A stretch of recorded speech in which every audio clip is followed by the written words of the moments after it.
This channel does not promote any violent, harmful, or illegal activities. All content provided by this channel is meant for an educational purpose only. আর এই মুহূর্তে আরো একটা বড় খবর দিয়ে আপনাদেরকে, কালকের মধ্যেই চিহ্নিত অযোগ্যদের তালিকা প্রকাশ। এসএসসি সুপ্রিম কোর্টে এমনটাই জানিয়ে দিয়েছে এবং চিহ্নিত অযোগ্যরা তারা অ্যাডমিট কার্ড পেয়ে গেলেও তাদের পরীক্ষা বাতিল করা হবে বলে এখন অবধি জানতে পারা যাচ্ছে। আরো একবার আপনাদেরকে জানিয়ে রাখি, কালকের মধ্যেই চিহ্নিত অযোগ্যদের তালিকা প্রকাশ। সুপ্রিম কোর্টে বয়ান রেকর্ড করে বললেন রাজ্যের আইনজীবী কল্যাণ বন্দ্যোপাধ্যায়।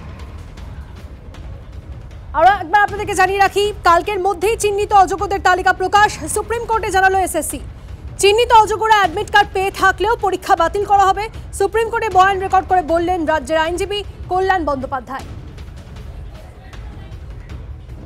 জ্যোতির্ময় আমাদের প্রতিনিধি আমাদের সঙ্গে রয়েছে। জ্যোতির্ময়, কালকের মধ্যে চিহ্নিত অযোগ্যদের তালিকা প্রকাশ, এমনটাই জানা যাচ্ছে, আর কি তথ্য?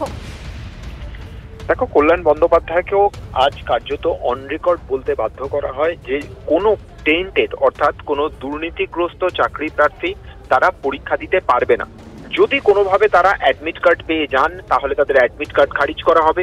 যদি কোনোভাবে তারা পরীক্ষায় বসেন তাহলে পরবর্তী ক্ষেত্রেও তাদের ক্যান্ডিডেচার বাতিল করা হবে বলে রীতিমতো প্রায় মুচলেকা দেওয়ার মতো করে কল্যাণ বন্দ্যোপাধ্যায় আজকে কোর্টে জানান।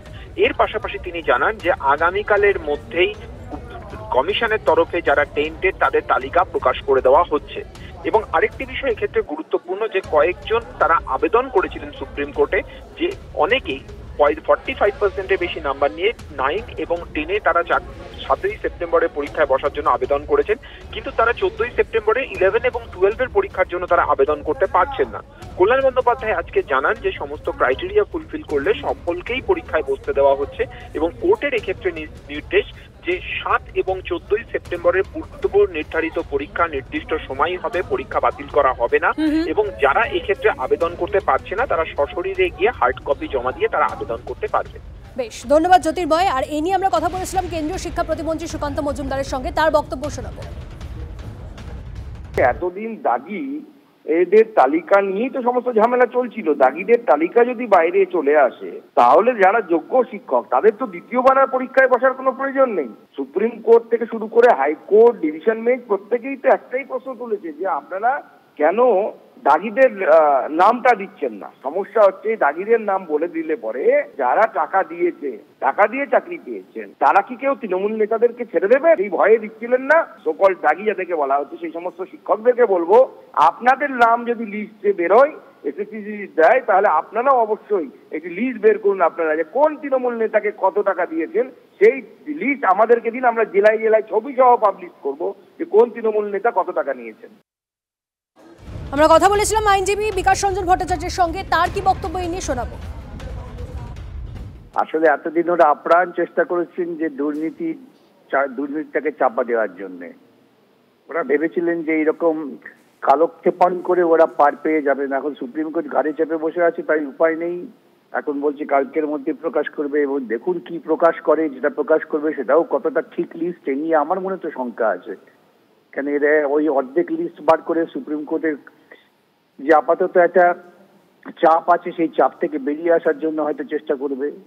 সবাই তাকিয়ে থাকবেন, যারা পরীক্ষা দিয়েছিলেন তারা নিজেরাই ঠিক করে দেন যে কারা কারা দুর্নীতিভাবে চাকরি পেয়েছেন। এখন লড়াইটা সরাসরি যারা নিজেদের মনে করছেন তারা দুর্নীতির ফলে শিকার, তাদের উপরে অনেক বড় দায়িত্ব নির্দিষ্টভাবে চিহ্নিত করার যে কারা দুর্নীতি করেছেন বিভিন্নভাবে। আর একবার আপনাদের জানিয়ে রাখি, কালকের মধ্যে চিহ্নিত অযোগ্যদের তালিকা প্রকাশ। সুপ্রিম কোর্টে জানালো এসএসসি, চিহ্নিত অযোগ্যরা অ্যাডমিট কার্ড পেয়ে থাকলেও পরীক্ষা বাতিল করা হবে। এই প্রসঙ্গে আমরা কথা বলেছিলাম, আমরা বক্তব্য পেয়েছি তৃণমূল মুখপাত্র অরূপ চক্রবর্তী, তিনি কি বলছেন শোনাবো। আমরা চাই এই জটিলতার অবসান হোক, কিন্তু এক শ্রেণীর রাজনৈতিক অতৃপ্ত প্রেতাত্মা, এই রামবামের যৌথ প্রেতাত্মা, এরা জানে সমস্যাটা জিয়ে থাকলে এদের পলিটিক্যাল লাভ। তাই ওই ফিরদৌস, শামীম, বিকাশবাবুরা আর এইদিকে অভিজিৎ গাঙ্গুলির মতো ব্যক্তিত্বরা তারা যেন তেন প্রকারেণ এই দীর্ঘসূত্রিতাটাকে জিয়ে রাখতে চান, কারণ তাতে তাদের পলিটিক্যাল বেনিফিট আছে। আমরা দল মতের ঊর্ধ্বে উঠে সকলে এই শিক্ষকদের পাশে থাকুন, এটা রাজ্যবাসী চেয়েছিল। রাজ্যবাসী দেখলো আসলে কারা এদেরকে নিয়ে রাজনীতি করছে।